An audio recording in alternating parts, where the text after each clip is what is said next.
Everybody a trophy. That's what they did tonight.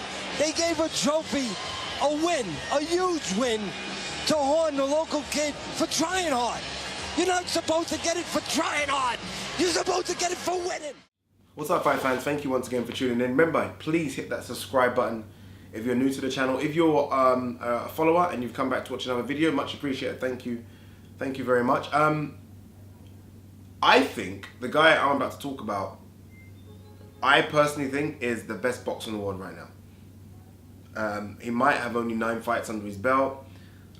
He might not have fought the who's who of his division, but just sometimes when you are watching fights, I think it's very clear just to see talent.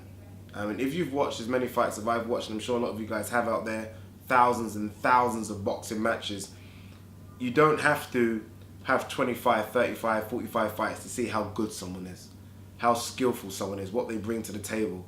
There's a reason people call him high-tech and the Matrix, because honestly, you're watching something that just isn't normal. And you know what's strange? I think I've said this before on a couple of videos, maybe on my Box Talk channel. I've said that I remember when George Groves done an interview 3-4 years ago, yeah? And they asked George Groves, George, who's in your opinion, I can't remember who was interviewing him. This could have been for the Froch Groves, the first fight, could have been. Or maybe even the second fight, I can't remember. But anyway, they asked him, who's the best boxer in the world right now? He said Lomachenko. And you can still see the interviewer, who clearly didn't know much about boxing, was like, who are you referring, who's this kid you're talking about? And he said, look, he's seen a guy called Lomachenko spar, and he said it was unbelievable. I'm trying to find the article in the interview, but I will find it. If I do, I'll put it below, so you guys can watch the link. But he said this guy was that good, just that good, right? And I think it's fair to say we've now seen it in the pros, that this guy just is that good. Fights that I thought were supposed to be difficult, he's made look extremely easy. Nicholas Walters was supposed to be a difficult fight. It was supposed to be a tough fight, Nicholas Walters. Nicholas Walters, the Axeman, unbeaten, knocked out Gonzalez, I think, Johnny Gonzalez. Everyone thought, oh, this will be a good test, destroyed him. He literally made Nicholas Walters do a no mas, like no more. Robert Martinez, he kind of embarrassed.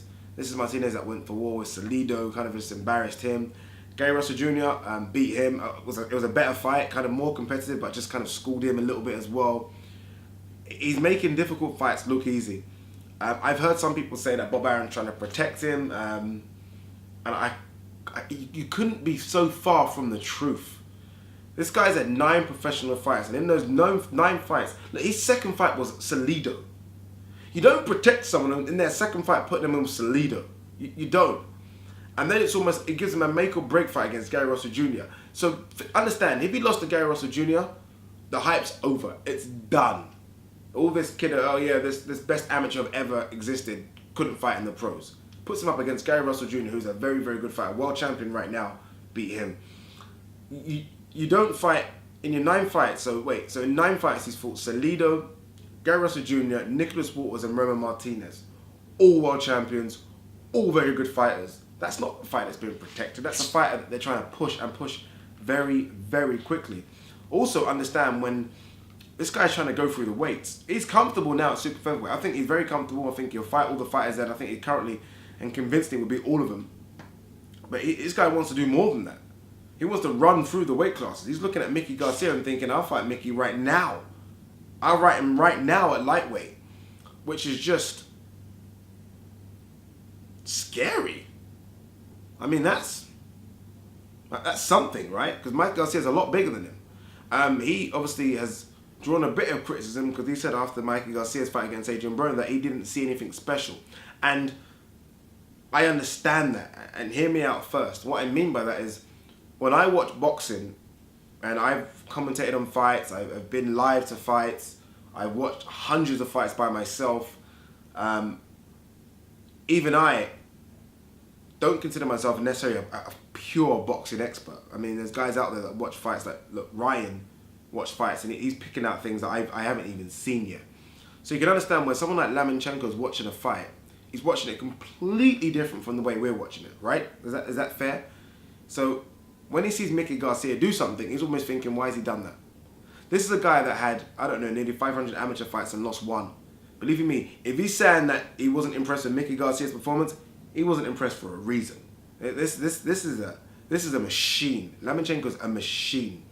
So look, I kind of get where people are upset that he's not fighting a Rigondeaux or anyone else in and around that division. Maybe someone coming up, I don't know, maybe Adnan Mars, Seta Cruz, obviously them two guys are getting to get it on. But maybe a bigger name. But I think Marriaga's an interesting fight. I watched Marriaga against Valdez.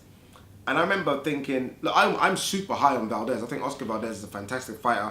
And if you guys can, go and watch Oscar Valdez versus Lomachenko. What could it have been, the Olympics? I'm not sure. Maybe World Championships. It's a very, very good fight. Oscar Valdez comes to fight. Marriaga caused Oscar Valdez serious problems. Serious problems. And I think the hype surrounding Valdez kind of got a dent. Not a big dent, but there was a dent because of that performance. But again, that was at featherweight. This obviously is at super featherweight. And again, he lost. So I don't know how you lose at featherweight and then you get to fight the man at super featherweight. Not just the man at super featherweight, one of the men in boxing. I think that's the problem that people have with this fight. You can't come off a loss and then get Lomachenko at a higher weight class. Doesn't make sense. And I kind of fully understand the anger behind it. But nonetheless, I think we as boxing fans get to see Lomachenko fight again. And that in itself is a treat. This is only his 10th fight. Look, this guy is probably going to have another 25, 35 fights. So we should be happy. Don't expect everyone to fight killers. It doesn't work that way. Boxing has never worked that way. No boxer in the world has ever done that. Every boxer fights someone, then fights someone maybe not highly ranked, then fights someone again. It's just the way it works. This isn't the UFC where Dana White feeds these guys killer after killer after killer. That boxing doesn't work like that, which is why boxers have longer careers than UFC fighters, sorry, MMA fighters. It's just the way. Look, potentially there's Rigondeaux next, and there's Miguel Garcia next. And it's strange, I think, up until that performance against Broner, people would have been very, very happy and keen to see Rigondeaux versus Lomachenko. I now get the sense that people want to see, and I've done a poll on my channel, and I said, who do you want to see Miguel Garcia fight next? And I think I said Lomachenko, Linares, or Terence Crawford. Lomachenko won quite handily. I think people are now maybe more keen on seeing Lomachenko versus Garcia than they were to see Lomachenko Rigondeaux. That's the feel I'm getting. I think Rigondeaux is too small. Personally, that's my opinion. And I think we have seen small holes in Rigondeaux. Rigondeaux's getting on a bit. Small holes in him, and look, he's still a fantastic fighter, amazing fighter, but I've seen little slippage. And that's not his fault, that's just a case of age catching up with him. And maybe a bit of inactivity as well. But what do you guys think about Lomachenko Marriaga? Is it just a formality? Is Lomachenko just going to put on a performance that he done against the likes of Sosa and Walters and Martinez, which were just unbelievably good performances? Or will Marriaga come and maybe shock the world? I personally don't think so. I think Lomachenko wins this when he wants to win this. But what next for Lomachenko? You know what annoys me more than anything about this Lomachenko thing? Lomachenko and Rigondeaux. Fighters are supposed to be the bravest guys, right? We all hear about fighters are the toughest. I rarely hear fighters call out both of these guys. I rarely hear it. And it's sad. I don't think I've heard anyone at featherweight or super featherweight, maybe apart from Gary Russell Jr., that really wants to fight him again. I think Salido spoke about it, but I think Salido really just wants it for the money. I don't think anyone really thinks they can beat him at super featherweight or featherweight. And that's why he's going to go up. And he's going to chase the weights. And I think that's always a problem when boxers go up and go out of their natural weight class and try and chase the weights. But that's my only personal opinion. But what do you guys think about the fight? Who wins? Leave your comments below. Okay, forget that. Reverse that. Not who wins. What round does Lomachenko win in? And where do you have Lomachenko in your pound-for-pound rankings? Remember, this is a guy that's now a 2-weight world champion, only 10 fights. That's ridiculous. That's ridiculous. And we're not talking about belts being gifted to him. I mean, look, he won the WBO World Featherweight title against Gary Russell Jr. That's not a belt being gifted to him. And he won the Super Featherweight belt against Roman Martinez. That's not belts being gifted. This isn't Adrian Broner belts. But it's interesting. It is interesting with Lomachenko. He's 29 years old. So he's 29 years. He's 29 years old. I'm not sure how tall he is. I think he's about 5'6", 5'7".